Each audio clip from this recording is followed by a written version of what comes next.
Jaya Girivaradhari.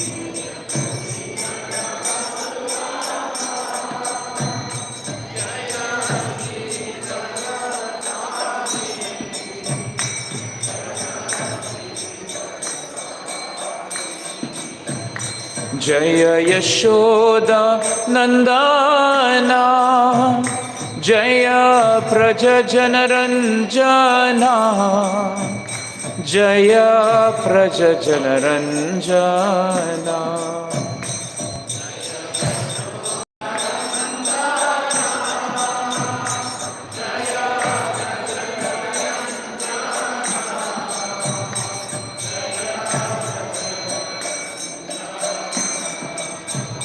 Jaya Yamuna Tira Vanachari, Jaya Kunja Bihari.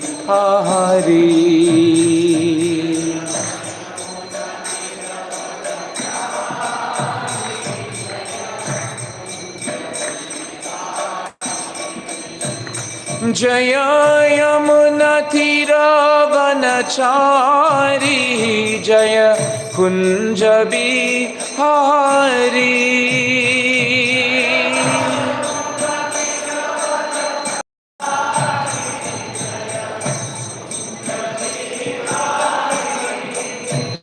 Jaya Yamuna Tira Vanachari, Jaya Kunja Bihari.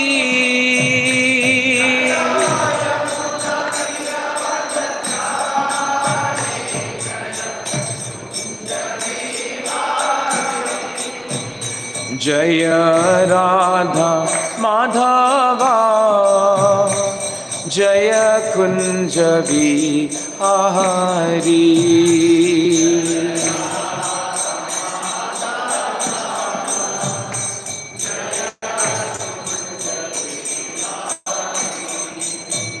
Jaya Radha Madhava,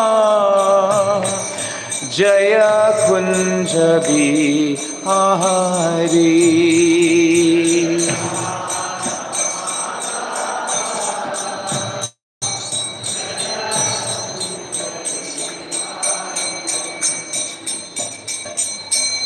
Jai Shri Shri Radha Neela Madhav ki, Jai Shri Jagannath Baladev Subhadra Mai ki, Jai Shri Ramaram Ramanuja Hanumanji ki, Jai. Thank you very much. We welcome all of you today to Srila Radha Neela Madhav Dham.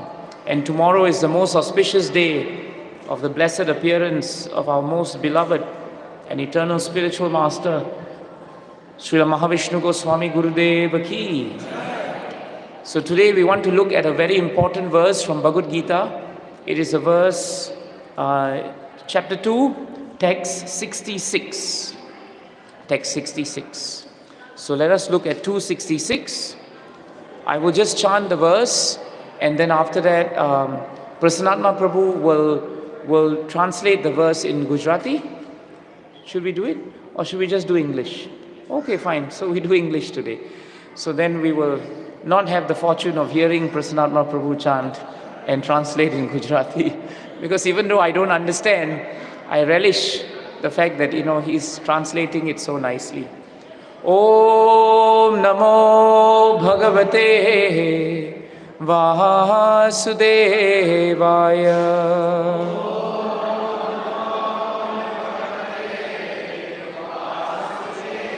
Om Bhagavate Vasudevaya.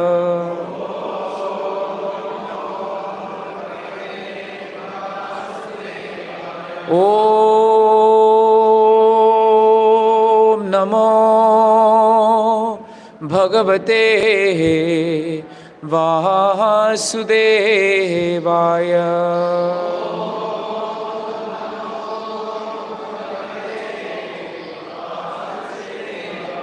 Nasti buddhira yuktasya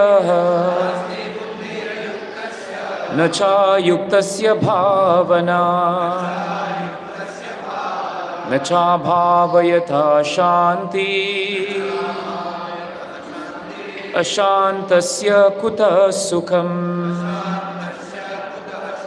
Nasti buddhirayuktasya nacha yuktasya bhavana nacha bhavayatha shanti ashantasya kuta sukham. Nasti buddhirayuktasya nacha yuktasya bhavana nacha bhavayatha shanti ashantasya kuta sukham. Would anyone like to chant? Nasti buddhira yuktasya nacha yuktasya bhavana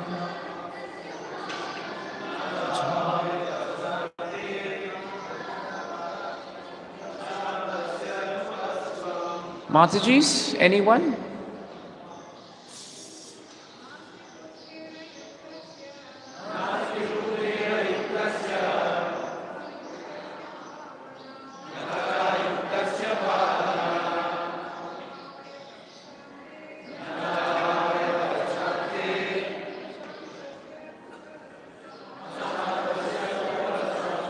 Na asti, there cannot be, buddhihi, transcendental intelligence, ayuktasya, of one who is not connected with Krishna consciousness. Na, not, cha, and ayuktasya, of one devoid of Krishna consciousness. Bhavana, fixed mind in happiness. Na, not, cha, and abhavayataha, of one who is not fixed. Shantihi, peace. Ashantasya, of the unpeaceful. Kutaha, where is. Sukham, happiness. Translation and purport by His Divine Grace, A.C. Bhaktivedanta Swami Srila Prabhupada Ki. Please repeat. One who is not connected with the Supreme in Krishna consciousness can have neither transcendental intelligence nor a steady mind, without which there is no possibility of peace. And how can there be any happiness without peace?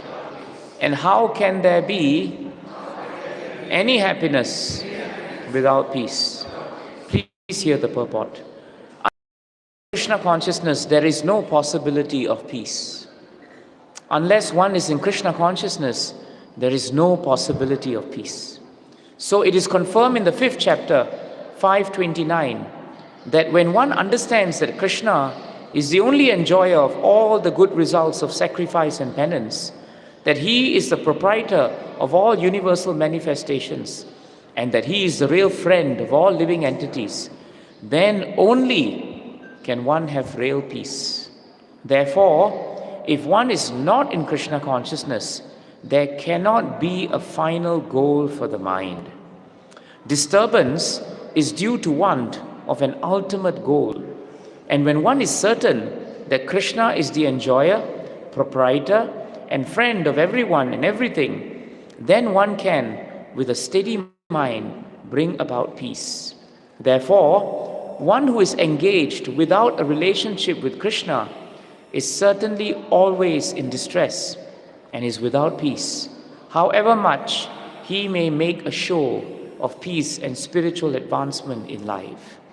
Krishna consciousness is a self-manifested, peaceful condition which can be achieved only in relationship with Krishna. Krishna consciousness is a self-manifested, peaceful condition which can be achieved only in relationship with Krishna.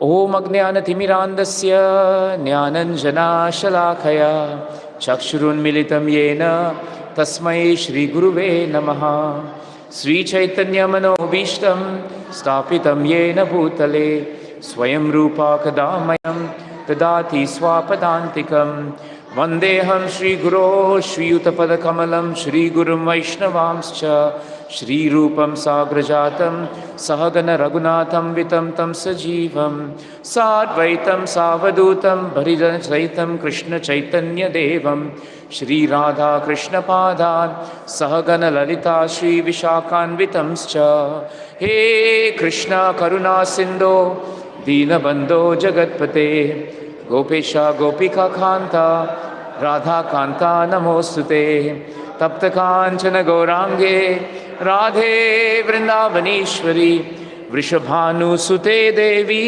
प्रणमामि हरिप्रिये नमो महावदन्याय कृष्णप्रेम प्रदायते कृष्णाय कृष्णचैतन्य नाम्ने गौरे त्विषे नमः वाञ्छाकल्पतरुभ्यश्च कृपा सिन्धुभ्य एव च पतितानां पावनेभ्यो वैष्णवेभ्यो नमो नमः। जय श्री कृष्ण चैतन्य प्रभो नित्यानंद श्री अद्वैता गदाधरा श्रीवासदि गौर भक्तवृंद हरे Krishna Krishna Krishna Hare Hare Hare Ram Ram Ram Hare Hare.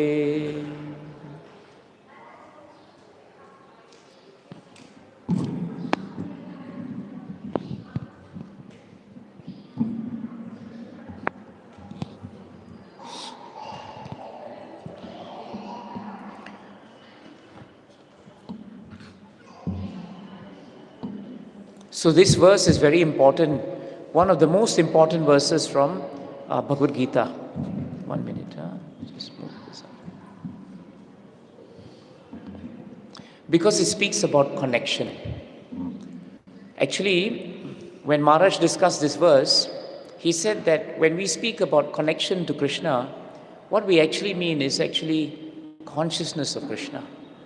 Connection and consciousness are the same concepts. You cannot be conscious of someone unless you're connected to the person. Isn't it true? In this world, you will not be conscious of someone unless you have some connection with them. And if you're not connected with someone, it's very hard to be conscious of the person. Because the more conscious we are of someone, the more we love that person. So consciousness is actually a symptom of one's love. And therefore, when you are conscious of someone, you become more deeply connected with them. This is the point to be understood here. So when we say that we are not connected to Krishna, that means what we are saying is that we are not conscious of Krishna. And how do we become conscious of Krishna? Prabhupada in the purport tells us 3 ways to become conscious of Krishna, to become connected to Krishna. Srila Prabhupada says, and he quotes chapter 5, text 29, and he says that we should all, first of all, understand that we are not the enjoyers, that only Krishna is the enjoyer. This is a starting point for connection. If we are convinced that Krishna alone has the right to enjoy, and that all of us have the right to serve, then we will become connected to Krishna. That's the first point.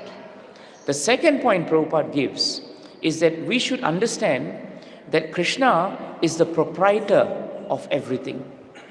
In other words, not only does he enjoy, but those who enjoy something, they can only enjoy if they own something. You cannot enjoy something which doesn't belong to you. That enjoyment in the material world is unlawful. If you enjoy another man's wife, it is unlawful because it doesn't belong to you from a material perspective. If you take somebody else's prasadam from his plate and you enjoy it, it is unlawful. Of course, you will say, Prabhu, I'm taking maha. But that's a different story. If you take someone else's plate that actually belongs to him, you are taking something unlawfully. And therefore, you're not entitled to enjoying it. So, our connection to Krishna is lost when Prabhupada says, we actually, first of all, want to enjoy separately from Krishna. That is the starting point of the loss of our connection with Krishna. And that's why for so many years before we came to devotional service, we could have happiness, but we did not have peace. We had happiness, but that happiness was temporary. For a while, someone makes us happy, but very often that same person who is the source of happiness very often becomes the source of grief and distress. But if we are connected to Krishna by understanding that our family and everything that comes to us, we are meant to serve them, or we are meant to utilize whatever that is there for Krishna, then our connection with Him deepens. This is a fact, and Prabhupada is giving us that. And the third point that he gives us for us to understand that we are connected to Krishna is when we realize that Krishna is the real friend of all of us. He is the real friend. Everyone else may come and go, but Krishna will never leave us. Pingala had to learn it the hard way, isn't it? For so many days and years, she worked to satisfy other men. But at the end of the day, when all these men could not satisfy her, she became Moros. And she chanted that famous verse, Shantam Samipe Ramanam Rati Pradam. She showed in that shloka that all along I was thinking that the source of attraction was the source of my happiness. But actually this attraction was for something temporary. And therefore there was no connection. Which now brings us to the most important point of connection. If you connect to something which is temporary, your happiness is also temporary. Isn't it true? So therefore, when we try to establish relationships with those who themselves are temporary, how can we expect that relationship to give us something permanent? It just doesn't make sense, even from a logical point of view, right? So if you are to rely on someone and you rely your happiness on that person, and that person themselves cannot last, then how can the happiness derived from them by way of connection last? It cannot last. So that is why in Shastras it is nicely stated that when we are not connected to Krishna, it is actually like a child who has cut off its link with its father and mother. When a child, cuts off their link with father and mother, it is a very difficult thing. We may sometimes cut off links with our parents because we are angry with them. But we will realize that without that connection, our life is very seldom rich, at least from a material point of view. Second example given by Shastras, that like a branch that is cut off from the tree, if you cut a branch from the tree, the branch may look like it's alive, but after a while, science will tell you that the branch is dead, because the source of all its life was the tree.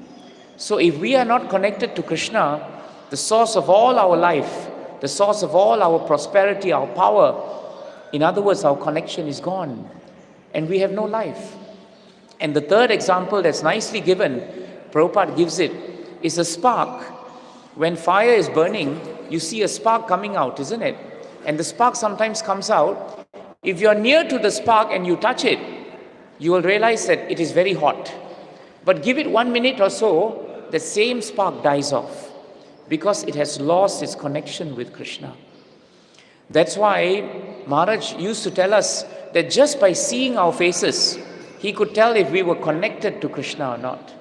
If our faces were dull, very often it's because something was wrong in our life, and because there is no connection to Krishna. This is a very important point. When our sadhana becomes the platform for connection with Krishna, when our behavior as devotees become the platform for connection with Krishna, and when Krishna becomes pleased with us, then we can be connected with Him. Maharaj always quoted this point, you can only remember Krishna if Krishna remembers you. You can only be connected with Krishna if Krishna is connected with you. It's the same point. And how do we connect with Krishna? On the basis of how we are qualified to be connected to Krishna. This is a very important point. The best way to connect to Krishna is by chanting Hare Krishna, Krishna Krishna, Hare Hare, Hare Rama, Rama Rama, Hare. And because we have been in Krishna consciousness for so many years, it is very easy to take chanting as a process for granted. It's very easy for us to think that, oh, chanting is there, but I still don't feel connected to Krishna. Because our chanting must have a feeling of quality.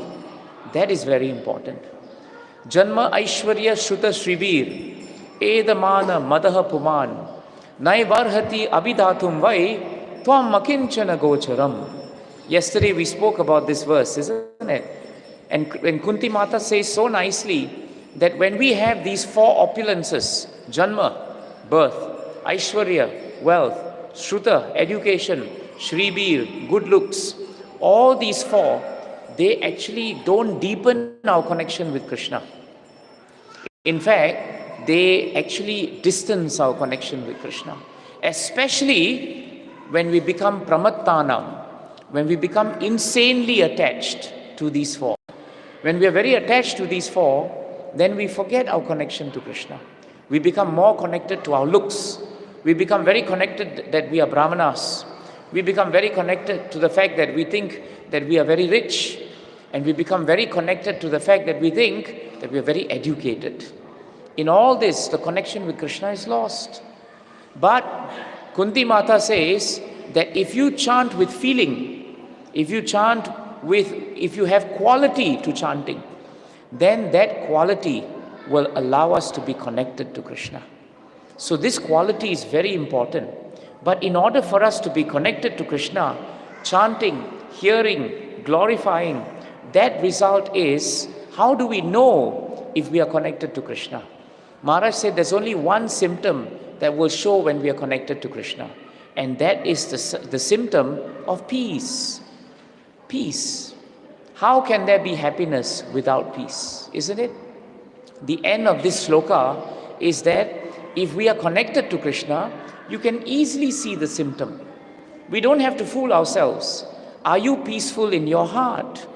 If you are not peaceful in your heart, then even though you're performing devotional service, something must be wrong in the way we are performing the devotional process. That is why we don't feel connected. That is why we feel disconnected. So we have no one to blame. We have to look at what we are doing, which is wrong. So Maharaj said this is the naked truth of the Shloka 266, that you cannot cheat anyone. Prabhupada writes in the purport, you cannot make a show of advancement of peace and happiness. You can't. How long will you show that you are peaceful? Eventually the show has to end. Eventually you have to prove to yourself that actually you're very disturbed inside. How long can we pretend, Maharaj said, to be devotees? Maybe one day, maybe 2 days, maybe 1 year, maybe 2 years. But eventually, when you are not peaceful, it will show on your face. I asked Maharaj the question, how do we know if someone is peaceful? You will know, Maharaj said, if someone is peaceful, if in that presence of that person, others become peaceful. In the presence of that person, if others feel peaceful, and you see them and you realize, everyone else is very peaceful in his presence or her presence, then you know that devotee is very peaceful. Maharaj also said, if you speak to a devotee and you feel very peaceful when you speak to that devotee, you know that devotee is connected to Krishna. So I asked Maharaj, but sometimes I'm speaking to a devotee and he's very peaceful. Everybody feels he's peaceful, but I am not very peaceful when I speak to him. Why? Maharaj said, that's because you are envious of him. That's why you are not peaceful. Don't blame the devotee, blame your own envy. Because your envy is also a great source of disconnection between you and Krishna. All the great demons, they had Janma, they had Aishwarya, they had Shruta. I'm not sure whether they were good looking, but at least they had all this Aishwarya. But despite having all of this, they were never peaceful. In fact, all the demons in Bhagavatam, if you realize, they were always anxious, Kamsa was perpetually in a state of anxiety. Eighth child of Devaki. He walked 1, 2, 3, 4, 5, 6, 7, 8. He would remember the eighth child of Devaki, right? If you read Hiranyakashipu was never peaceful. He was always very disturbed. He did so much of tapas, and in the end he was frustrated. And during that tapas, he did not realize that his wife and his son were kidnapped by the Devatas. How much anxiety must have been there. And even when Prahlad was growing up as a boy, he was so anxious because he could not take it that his son was connected to Krishna. So actually, we also become disconnected with Krishna when we are envious of his devotees. This is another reason why we become disconnected from Krishna. You know, in the example of Chaitanya Charitamrita, there is that disciple of Ishwar Puri. There was the disciple of Madhavendra Puri. There was Ishwar Puri and there was Ramchandra Puri. Ramchandra Puri was never connected with Krishna because he was always finding fault with devotees. Always finding fault. In fact, Chaitanya Charitamrita said that he had a modus operandi. Modus operandi means he had a plan, you know. What he would do is, he would come to the house of all the devotees. Then he would get one nice renounced devotee or sannyasi. He would sit them down. For example, he would get Paramanand Puri, another sannyasi. He would sit him down. He would say, now take some prasadam. He would take. Then he would put more and more and more on the plate. And Paramanand Puri would say, no, as a sannyasi I should not eat so much. Then Ramchandra Puri would say, no, it's okay. I'm giving it to you out of love, so eat. So when the whole plate became full and Paramanand Puri ate, then as he was leaving, Ramchandra Puri would criticize Paramanand Puri. And he would say, what kind of sannyasi is he? Eating more than necessary. You are the one who fed him so much. And then after that, you criticize him. So like that, Ramchandra Puri was finding fault with devotees all the time. In fact, it came to a point where he was trying to find fault with Chaitanya Mahaprabhu. Can you imagine that? But even though he was trying to find fault, he couldn't find fault. He would try to find out what time Mahaprabhu would wake up, what time he would go to sleep. He tried to find out how many rounds does he chant, when does he chant. Imagine a devotee walking around and asking, Prabhu, what time you chant? And then when you wake up in the morning, you see the devotee outside watching whether you're coming for Mangala Arati. How do you feel? I would feel very pressured. And so Ramchandra Puri was doing that. And he could not find any fault with Chaitanya Mahaprabhu until one day came. Ramchandra Puri entered the house where Mahaprabhu had just finished prasad and he was getting up. And Ramchandra Puri saw ants. You know ants? He saw ants walking on the floor. And when he saw the ants, he said, where there are ants, there must have been remnants of a lot of prasadam. And who was eating here? It must have been Chaitanya Mahaprabhu. So because he was eating so much, the ants have come. Therefore, he is eating more than is necessary. See how he tried to find fault. And because he did that, all the devotees disconnected themselves from him. Because they did not want to offend him, but they were really afraid of him. They did not want to be connected with him. And if you are not connected with devotees, how will you be connected with Krishna? For Krishna, devotees are so pleasing and so precious. If you don't become connected to devotees, do you really think you can become connected to Krishna? You can't.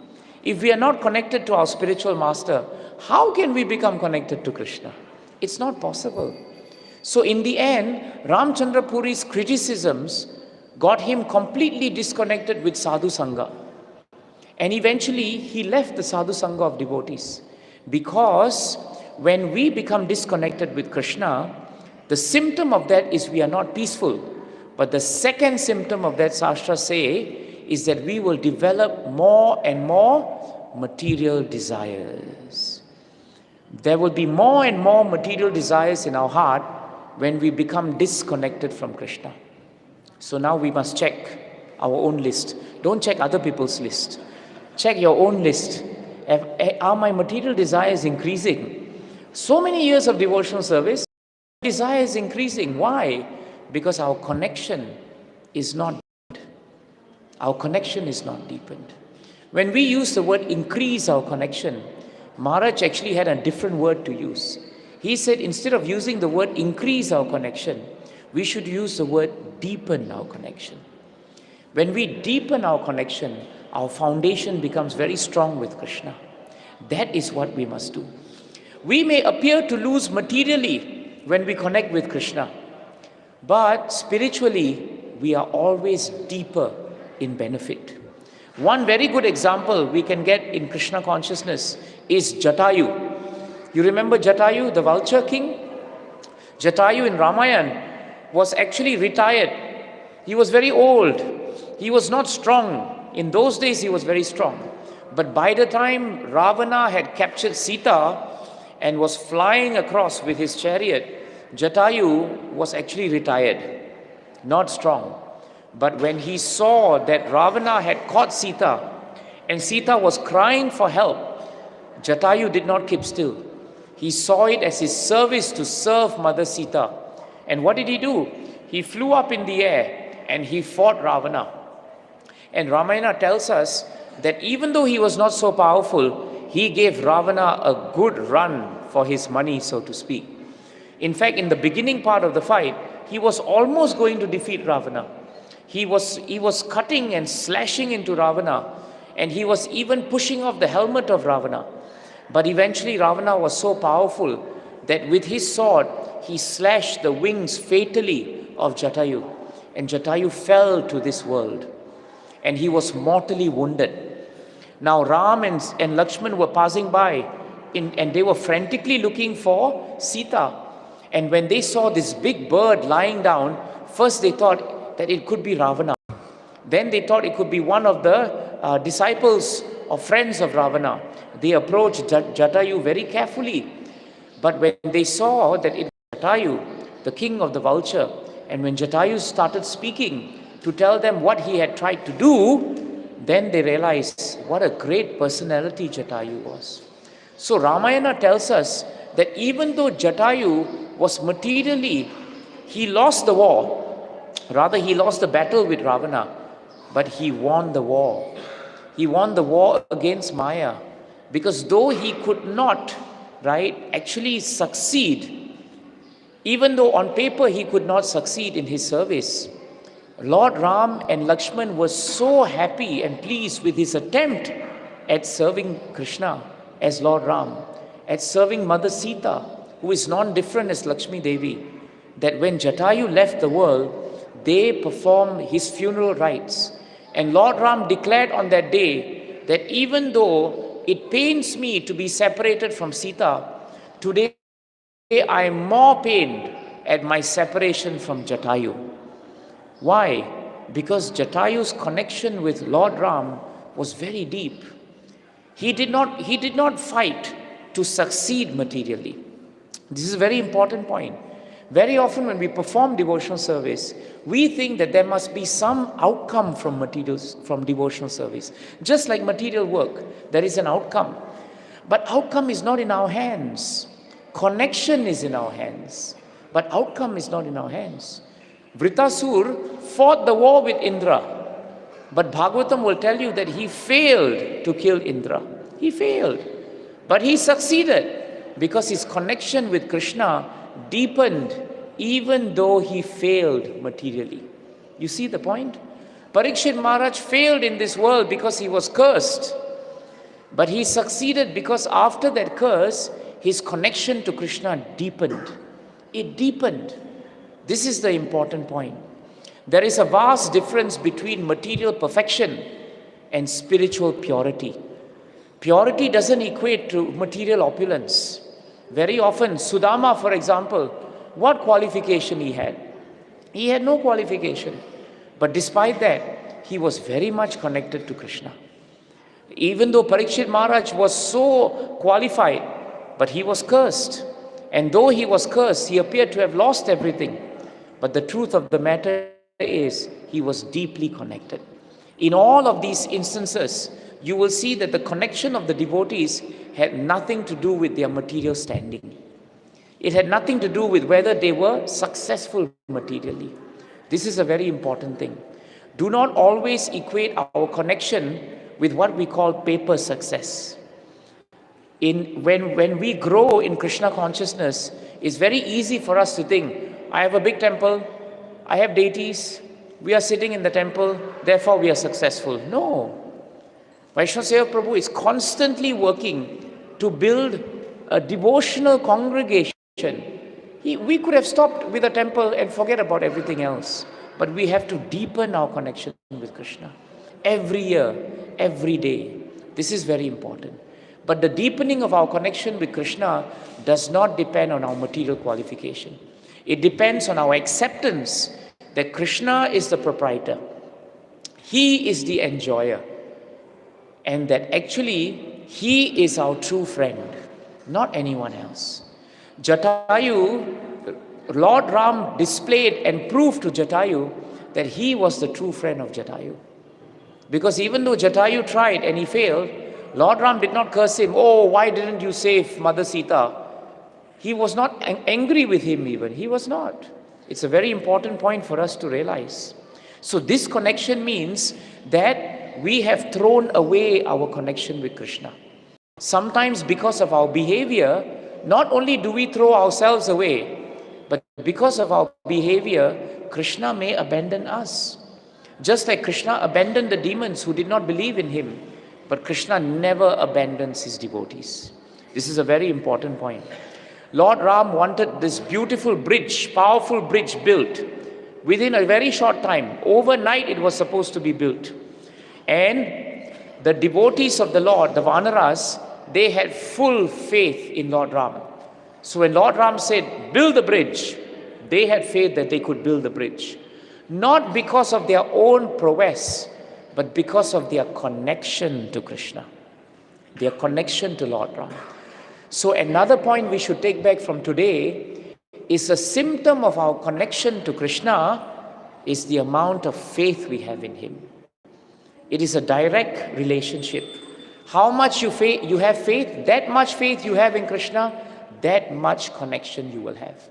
So Lord Ram then did not have to worry. He went into his camp, and when he came out, he saw devotees, the Vanaras, they were throwing all these huge rocks. They were throwing them into the water, and they were all floating. So Lord Ram came to them and asked them, particularly he asked Hanumanji, that how is it that all these rocks are floating in water?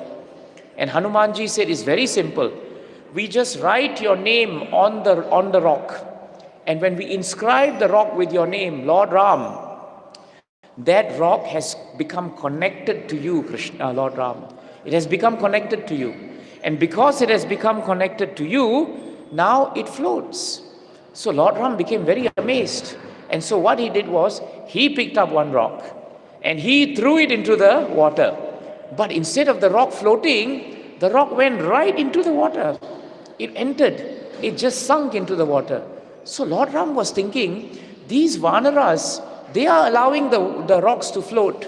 But why I am not? I am actually the person whom they are praying to. So what does this mean? And Hanumanji said so nicely that Lord Ram, I write your name. And therefore that stone, which is ordinarily a stone, becomes connected to you. It has your Sangha. This is a very important point. When we write Krishna's name, when we chant Krishna's name, immediately what do we get? We get Krishna's Sangha. We get Krishna's Sangha. But then Hanumanji told Lord Ram, but when you throw it, my Lord, and you don't write any name to it, you have rejected the stone. You have abandoned the stone. And because you have just thrown it into the water, it has become rejected.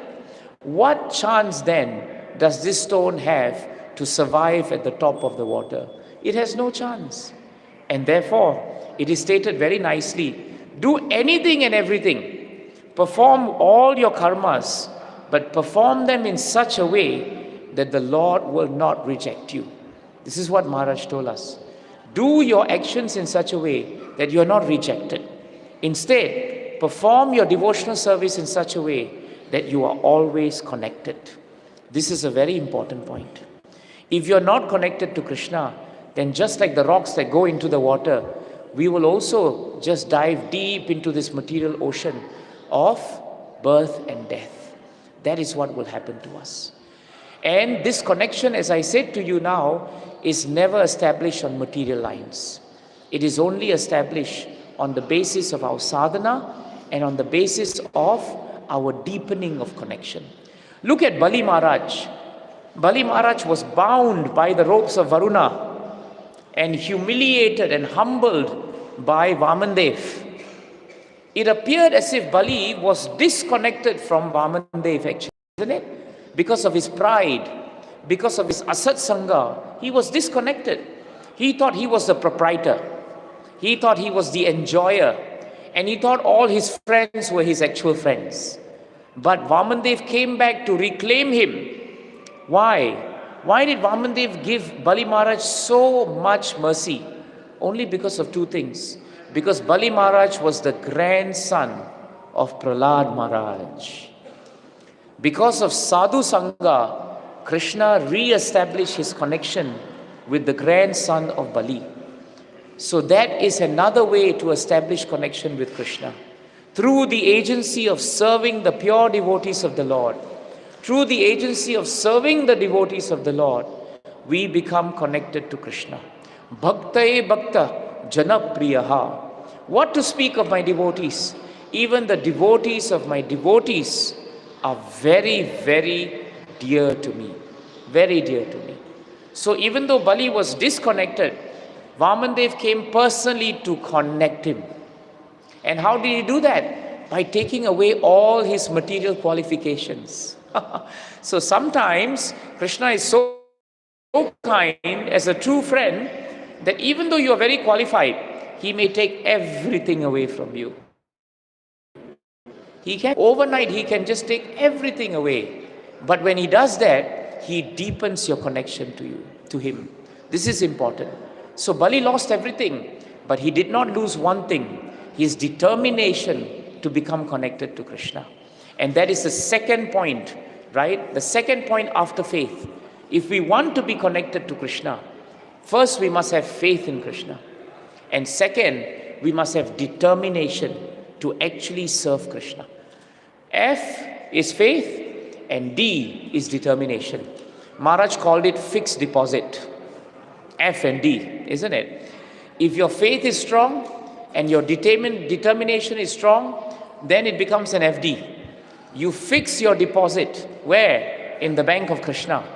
And that deposit is such a good investment that you will always earn on it. Always you will earn on it. Maharaj said you will never lose if your faith is strong and your determination is strong. And Bali Maharaj was the emblem of determination. When he decided that he will wash the lotus feet of Vamandev, nothing came in his way.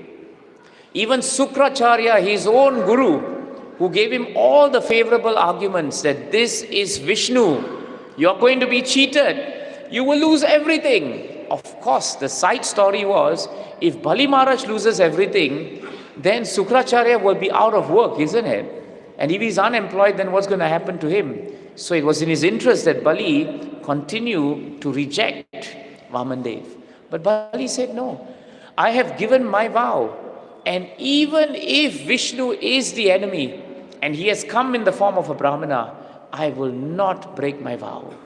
And because of his determination, even though Krishna as Vamandev humiliated him by taking 2 steps and third step nowhere to go, even though Vamandev tied him up like a commoner, Bali Maharaj was determined to fulfill his promise. And so in his heart, he paid obeisances. He paid obeisances to Vamandev. And Vamandev accepted the obeisances. Why? Because Prabhupada writes in the purport, the nature of Krishna is that he is Bhavagrahi Janardana. Bhavagrahi Janardana. He is one who takes the essence of your devotional mentality. He is not interested in the flaws you have. He is not interested in the mistakes you may make. Supposing you're doing Arati and you forget that you are supposed to do 7 and you did 5.5.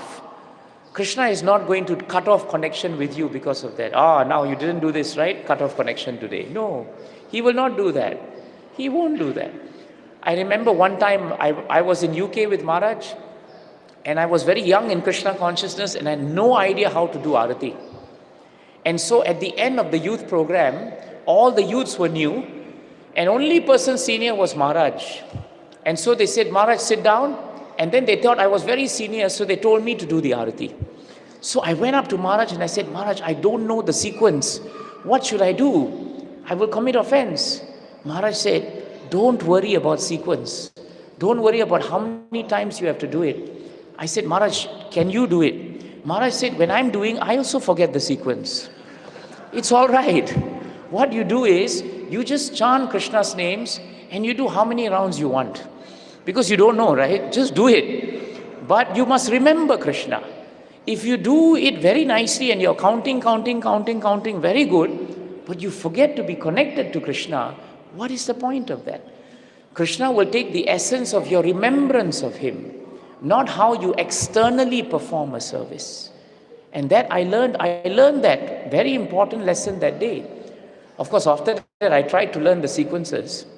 And somehow I survived that day. Because after that, somebody came and told me, Prabhu, the arati was very nice. And I thought, I don't know what I was doing. But Maharaj said that if you are connected to Krishna, then no one finds any fault. Because by connecting to Krishna, you become very peaceful and happy. And when you are peaceful and happy, everyone around you becomes peaceful and happy. They don't find fault with you because they are very peaceful. That's why Krishna consciousness is a self-manifested peaceful condition. Just like we went to see Dwarkadish. Dwarkadish is self-manifested.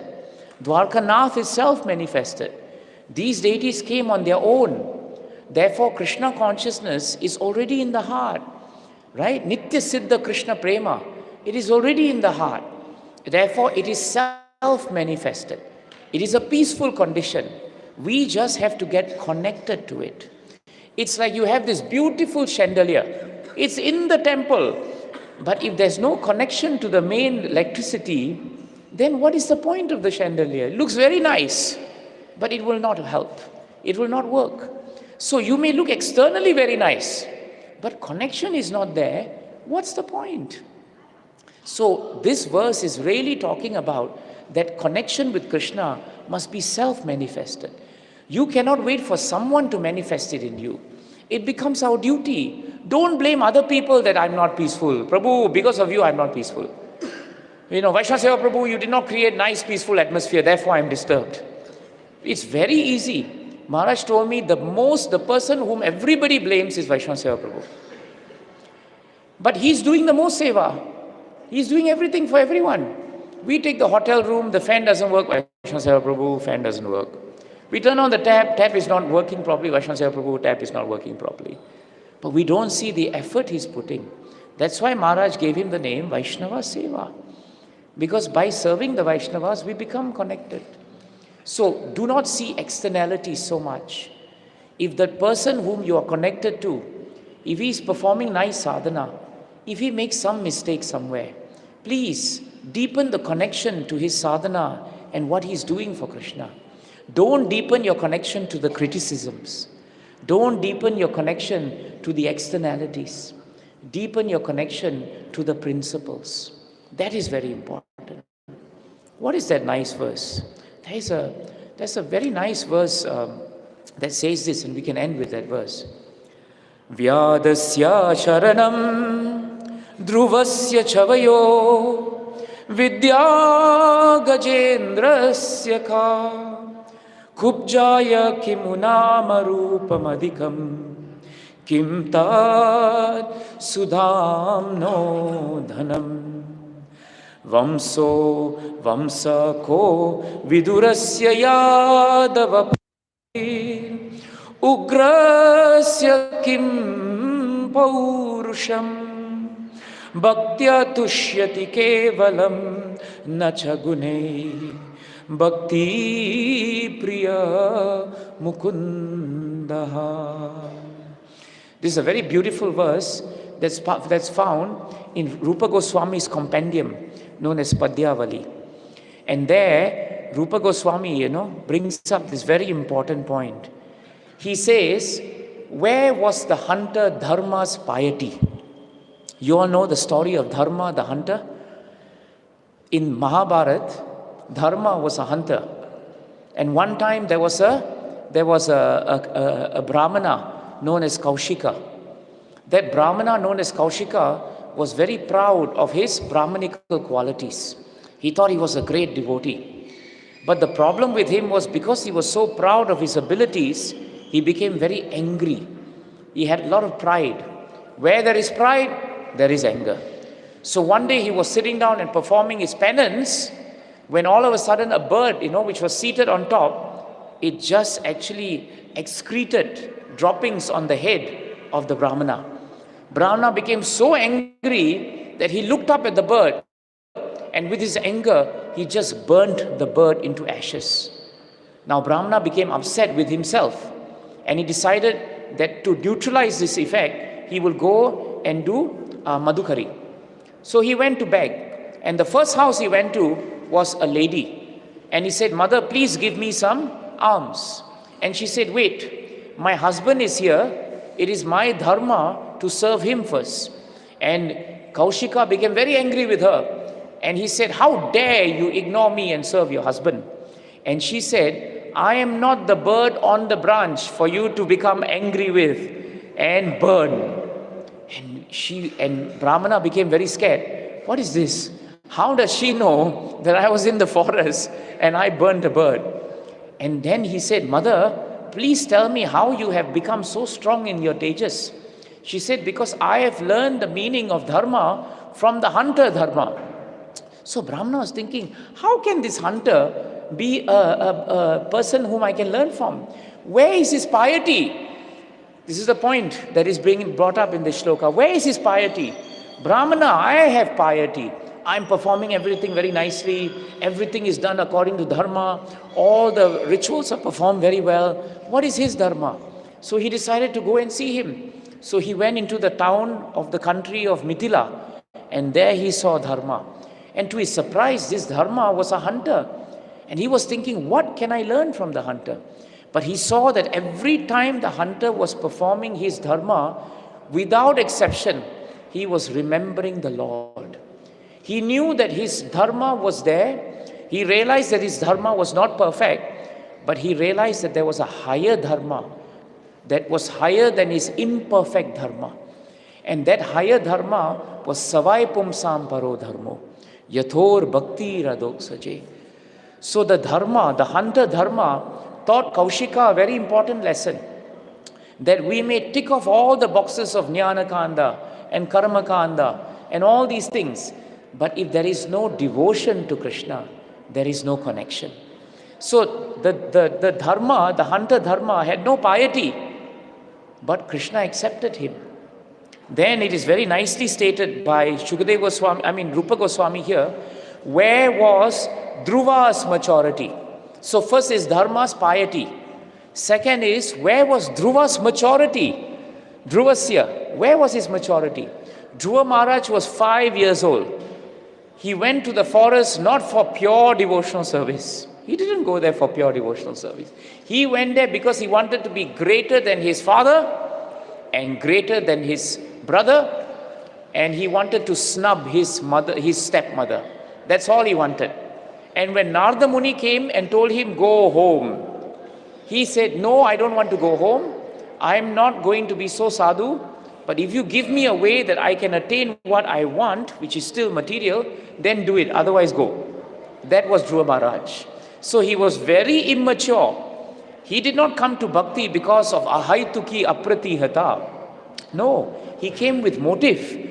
But even though he came with motive, Krishna transformed his immaturity into spiritual maturity.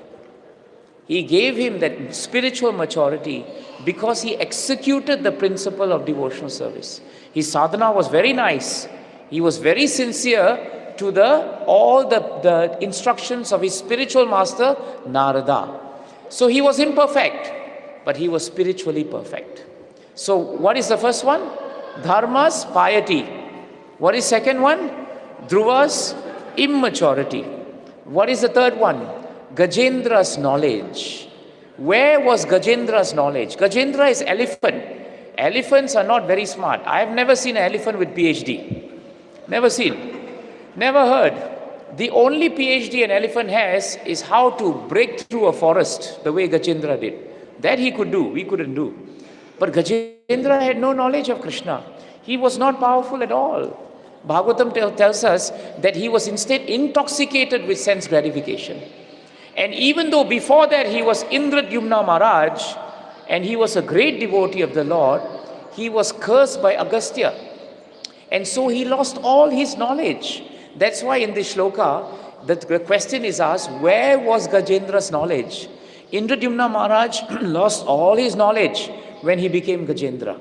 But even though he lost all his knowledge, when he was caught by the jaws of the crocodile, he turned to Gajendra as Paramparayanam. The shelter, Gajendra turned to Krishna as Paramparayanam, the source of all shelters, the shelter of all shelters. And because he did that, what did Krishna do? Evam vyavasito buddhya samadhaya jajapa paramam japyam pragjanmani anushikshitam. In 831 of Srimad Bhagavatam, we understand that where was Gajendra's knowledge? But Gajendra's knowledge came back to him because of the grace of Krishna. And how? Gajendra fixed his mind in his heart with perfect intelligence. And because of that, he remembered all the shlokas that he had chanted as Indradyumna Maharaj only by the grace of Krishna. So, elephant has no qualification. He had no knowledge, but all knowledge came to him. Tesham satata yuktanam bhajatam priti purvakam dadami buddhi yogam tam yena mam upayantite. So what was first one? Dharma's piety. Second, Dhruva's immaturity. Third, Gajendra's knowledge. Fourth, where was Kubja's beauty? Kubja was not beautiful at all. In fact, she was very ugly. She was a hunchback, but she was serving Kamsa. But when Krishna and Balaram entered Mathura and Kubja saw Krishna, she wanted to disconnect from Kamsa and connect to Krishna. This is very important. Huh? You cannot connect to Kamsa and connect to Krishna. That's not the equation. They are both ISKCON. International Society for Kamsa Consciousness is ISK, is ISKCON. But our ISKCON is International Society for Krishna Consciousness. You cannot put one foot here and one foot there. Because when the boat goes ahead, right, or when the wind blows and the boat goes this way, that way, you end up just going in the water. So actually Kubja decided, I do not want to be connected to Kamsa. I want to be connected to Krishna. So she served Krishna. Service is the platform of connection. And she put nice sandalwood on him. And Krishna became so pleased that he put one foot on her foot. He took one hand like that and he straightened her up. And because of his touch, Kubja, who had no beauty, became the most beautiful woman in Mathura. Maharaj said she became Miss Mathura. She became Miss Mathura. More beautiful than any other lady actually. Why? Because of Krishna's touch. And when she invited Krishna to a house, Prabhupada writes in Krishna book, Krishna did not accept Kubja's invitation because she suddenly became beautiful. But he accepted her invitation because of the beauty of her service. The beauty of her service. So where was Kubja's beauty? It didn't matter to Krishna. The beauty was internal. The beauty was her devotion. So how many do we have? Where was Dharma's piety? Dhruva's immaturity? Gajendra's knowledge? Kubja's beauty? And now, where was Sudama's wealth? Where was Sudama's wealth? Sudama Vipra had zero bank balance. I think our Sudama Prabhu has more in bank balance. But Sudama Vipra in Porbandar, he had nothing in the bank. Nothing. But source of income is not source of maintenance. And so even though he had no money, no wealth, his true wealth was his devotion to Krishna. That's why Maharaj said, you can be materially very opulent, but don't be spiritually bankrupt.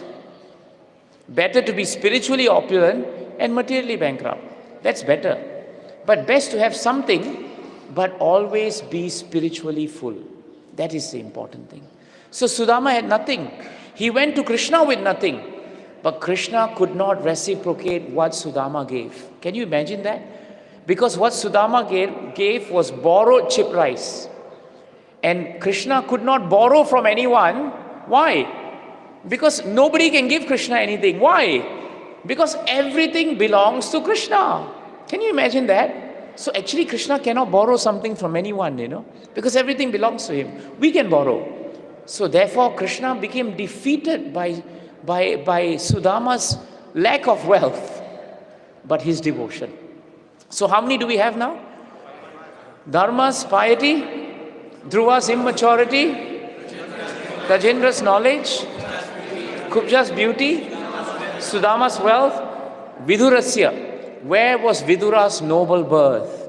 Vidura had no noble birth. He was the son of a kept mistress, in the words of Duryodhana in the 3rd canto. Son of a kept mistress. He had no noble birth. And even though he had no noble birth, he came back to save Dhritarashtra, who was born of the highest parentage. Someone with no noble birth had to deliver someone with the highest noble birth. What does that say of devotional service? Nobility is not a prerequisite for bhakti. All of this actually, if you read the shlokas well, piety is a disqualification. Maturity, right? Lack of maturity. Maturity, supposing, can be a disqualification. Knowledge can be a disqualification. Beauty can be a disqualification. Wealth can be a disqualification. Vidura's lack of noble birth was a qualification. And therefore, noble birth can be a disqualification. It can be. Even though Vidura was not born of nobility, don't forget, he was Yamaraj. And I don't think you can ever fault Yamaraj in any which way, because he's Mahajan. A chance with Yamaraj, isn't it? And therefore, Yamaraj, Vidura, though he was born of ignoble birth, his behavior was the most noble. Most noble. He was thrown out, but he came back for his brother. How noble is that? How noble is that? And when he came back, he delivered his brother. And even though he was thrown out, did he grudge anyone? Did he blame Duryodhana? Did he criticize his brother? No. He took that as an opportunity to connect with Krishna. How? Go for yatra. Go and hear Bhagavatam. While the whole world is fighting battle of Kurukshetra, Vidura was sitting and hearing Bhagavatam. That's not a bad deal, isn't it? It's not a bad deal at all. And this is the effect of devotional service. And one last one. Ugrasena's chivalrous strength. Where was Ugrasena's chivalrous strength? Ugrasena had no chivalrous strength. He was a puppet. He was really a puppet. Actually, when Ugrasena was there, the first thing Kamsa did was to throw him into jail. And Ugrasena could not counteract that. He was such a weak ruler, he could not counteract that. And when he was freed even, Krishna was running Dwarka. Actually, Ugrasena was not running Dwarka. And the one time when Ugrasena wanted to run Dwarka was the one time when these boys behaved, foolishly and went to the sages, dressed up Samba as a woman, put a pillow under her and made her look pregnant, went to the sages and said, "My dear sirs, can you tell me what is the gender of this child?" And the sages became so angry that they cursed that this will be the start of the end of the Yadu dynasty. And when they opened Samba's sari, there was a mace, a club. And they all went to see Ugrasena. Ugrasena should have asked Krishna, what should be done? And Krishna was there present, but Ugrasena never asked Krishna, never consulted with Krishna. And that's the other thing Maharaj told us. When you are connected to Krishna, you are conscious of Krishna. There's another C word for connection. When you consult Krishna or consult his devotees, you become connected to Krishna. So there must be consultation. There must be, what's the other C? There must be consciousness, and then there will be connection. never perform devotional service without consulting with fellow devotees. That's why we discuss. That's why we have Ishta Goshti. Prabhu, what do you think? Mataji, what do you think? We are asking their guidance from a spiritual point of view. So Ugrasena in the end had no chivalry. And that one time he made a decision was to, he said, you just crush the club and make it into fine powder and throw it into the ocean. And that way the Yadu dynasty will be saved. But it was not saved, because all the powder came back to Prabhash Chetra and they became the most powerful reed grasses. And one that could not be broken became the arrowhead that would end the story and the pastime of Krishna in this world. So where was Ugrasena's chivalrous strength? No chivalrous strength. So how many in conclusion? Prabhu's, Mataji's, how many? Dharma. Where was Dharma's? Next. Next. Next. Next. And next one. And last one. Ugrasena's chivalrous strength. And the verse ends very nicely by saying that Lord Madhava is pleased only by devotional service and not by material qualifications. So there is a deep connection between how we connect to Krishna, how we are conscious of Krishna, how we are connected to Krishna, how we consult Krishna, and how much we deepen our faith in Krishna, and how much we deepen our determination in serving Krishna. Grantaraj Srimad Bhagavatam ki, Grantaraj Srimad Bhagavad Gita ki, Srila Prabhupada ki, Srila Gurudeva ki, Nitai Gaura Premanande. Are there any questions, any comments? Yes, Sadashiva Prabhu. Do we have a mic? Or we can use this mic? I can hear you there.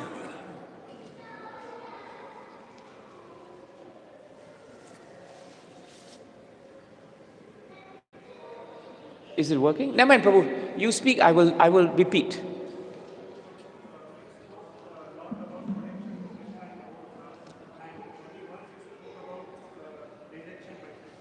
I spoke a lot about connection with Krishna, but only once about rejection.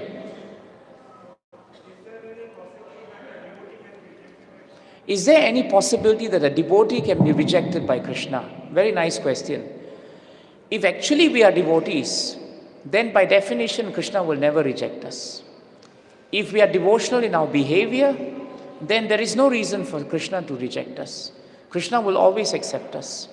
But if we are looking like devotees, but not behaving like devotees, then it is the behavior that defines our connection to Krishna. And therefore, if our behavior is not up to the mark, Prabhu, then we may appear to be devotees, but the connection is lost with Krishna. In that way, we are rejected by Krishna. But Krishna is so kind, Prabhu, that he never rejects anyone. Frankly speaking, we are rejecting Krishna. Krishna is always ready to be a real friend of us. So the moment we show any kind of effort towards Krishna, that rejection is immediately replaced by connection. But the connection must be there. That's why the demons are rejected by Krishna, because they don't want to be connected to Krishna. But a devotee may sometimes make mistakes, but in their hearts they do want to be connected to Krishna. So if a devotee is disturbed, they should seek the blessings and the sadhu sangha of other devotees. And through other devotees, they will quickly become connected to Krishna again. Sometimes it's a spectrum. You may be connected only on the surface, but another devotee's sadhana and behavior is very deep, and so that connection is very deep. So we are all on a spectrum, Prabhu. Maybe we are 10% connected, someone is 30% connected, but there is always some connection to Krishna. Is that helpful, Prabhu? Kalchakra, Prabhu? Prabhu, two things just not able to know much. In my first you mentioned statement that Maharaj said, how do you know the person is peaceful? By seeing that everyone around him is peaceful. Yes. But the next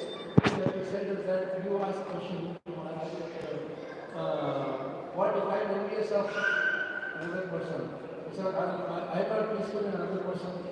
In person that I am envious, that's why I am not being peaceful. So that person is peaceful.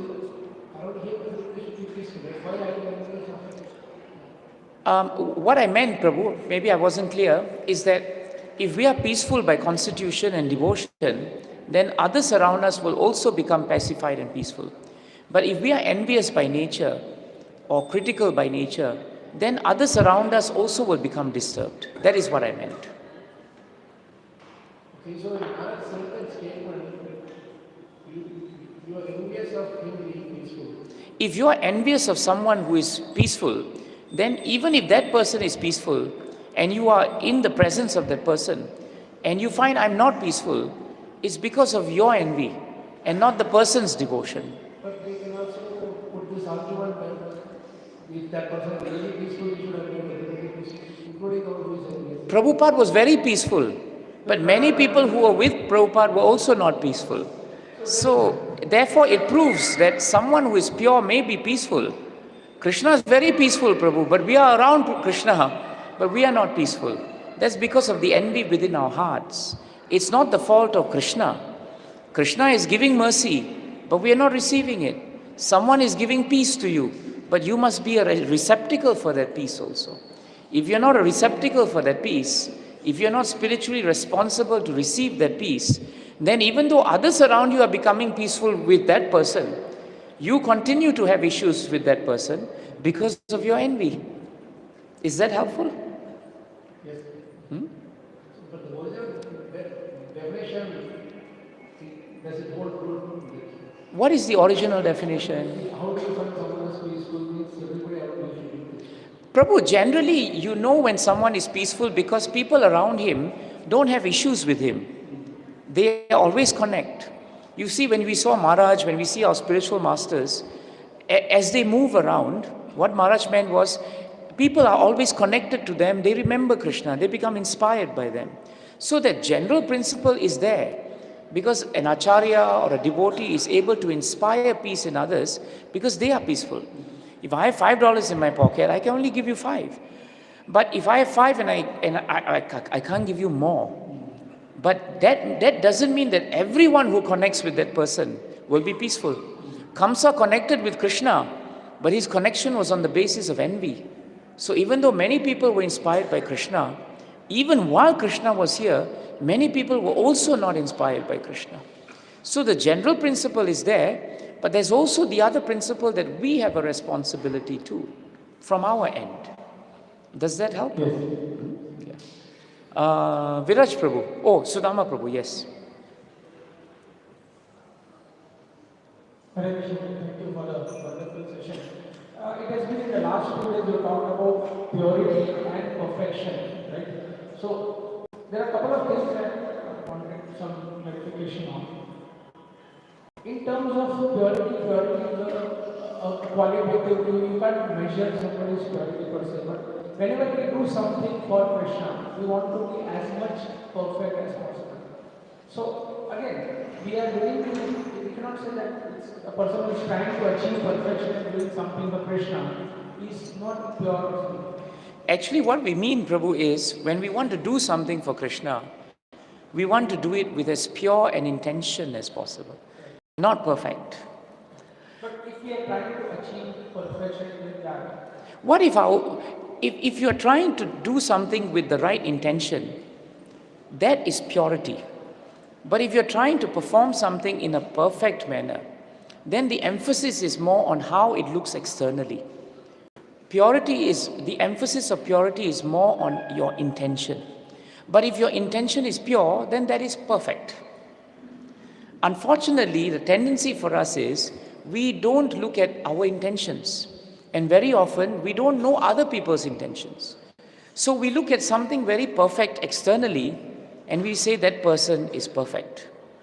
But Shastras have told us that there can be many imperfections about a person. Vidura's lack of noble birth, Kubja's lack of beauty. But they were accepted by Krishna because their intent of devotion was something that Krishna was very pleased with. We may not be able to measure it as you rightly said, But we should be cautious not to judge others. Because who can know someone's heart except Krishna and Guru, Sadhu and Shastra? So when we understand that, when we work with others, be kind to them if they are not perfect in what they can do. Maybe their garlanding is not very good, but if they are working very hard, fan the flames of their intent, and eventually the garland becomes perfect. But if the garland is very perfect, but the intent is to show the garland is perfect, then it may not always translate into a deepening of connection. Is that helpful, Prabhu? The same principle of perfection and purity is also the principle of principle and detail. Very often we do devotional service, but we are caught up in the detail, but we forget the principle. The principle, for example, is to remember Krishna. The Matajis are doing the garlands there. Now, as they are doing garlands, they are remembering Krishna, and that garlands are being offered to Krishna. If we say, why you're not sitting down and you're not paying attention, then it's a detail. But the principle is they are remembering Krishna. Sometimes we get caught up by the detail and we forget the principle. That's also very helpful. Thank you. Yes. Suvarna Prabhu, please. Viraj Prabhu, I'll come back to you. I'm sure you're giving me a realization. Suvarna Prabhu, yes, Hare Krishna. Just one question. How to come out of the envy? How to? Come out of envy. How to come out of envy? Is there any possibility that we will be non-envious in our lifetime? Yeah, it's a very good question.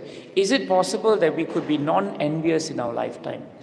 I think a good prayer is the prayer you put forward. Because by nature, Prabhu, because we are in the material world, Shastras tell us that it is very difficult to come out of envy in our hearts. It's good for a devotee to accept that envy is always there, but we are always trying to come out of being envious. When a devotee accepts that, the devotee becomes remorseful of his or her envy. And in that remorse, we become regretful. In that regret, we actually become repentant. And when we are repentant, Krishna allows us to have his darshan. So actually accepting that we have envy in our heart, as you so rightly pointed out, is a very important step towards deepening our connection with Krishna. If we say we are not envious, actually we are very proud.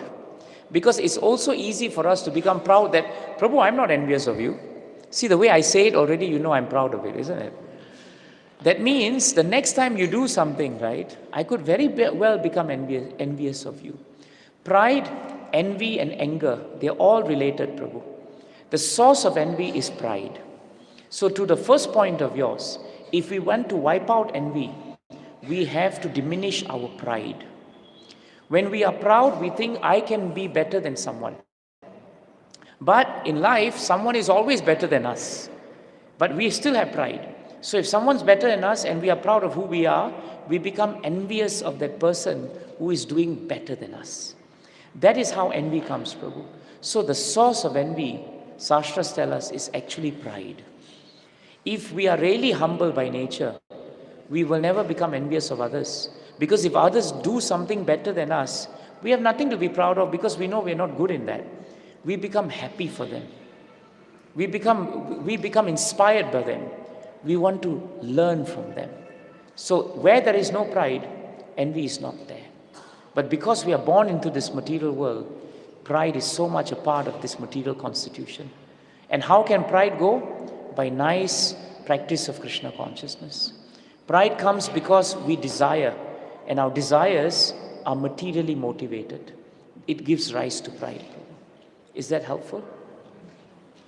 Although we always say that we are not envy, but deeper inside we say. It's very true. And I think enviousness is there in our spiritual life also. That Prabhu is better than me. He knows more verses and he very well prepared for the class and we are not up to that much. So we are envy of that. Yes. And I asked Maharaj, supposing amongst devotees we are envious of each other, Maharaj stopped me. He said, if amongst devotees you're envious of each other, you're not devotees. You're not devotees then. Then go back to the basic and tell yourself that you are actually not devotee because you are envious. You are trying to be a devotee. You are trying to come out of envy. but you haven't become a devotee. It was a very sobering point that Maharaj brought up to us, Prabhu. It was in Singapore when he told us that. Is that okay, Prabhu? Last, Viraj Prabhu? No? Vaishnav Prabhu, is it okay? We end with Viraj Prabhu. Viraj Prabhu, the mic.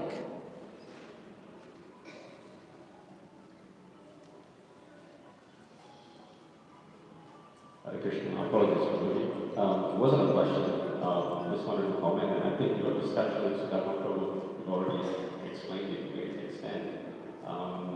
So enviousness, we are born in this material world, as Krishna says in Bhagavad Gita, Shatuvesha, so and that's why we are here, because of envy. And in relation to pure devotee, who is always peaceful, rightly said, but even devotee of the Kalava Maharaj, also, although he doesn't have any enemies, but others are enemies. Exactly, yes. So in his prayer, Prabhupada very nicely says, Swastyastu Vishwasya Kalava. So when envious persons are not pacified in presence of pure devotee, then the pure devotee takes the onus upon themselves to pray for that. Yes. And actually that is our good fortune of being connected to Maharaj, because that envy we saw was always absent in Maharaj. Very true. Thank you so much, Prabhu. Thank you so much. We have to end now because of time. Vaishnav Prabhu, any announcements? Huh? Rishikesh Prabhu. Oh, okay. Rishikesh Prabhu.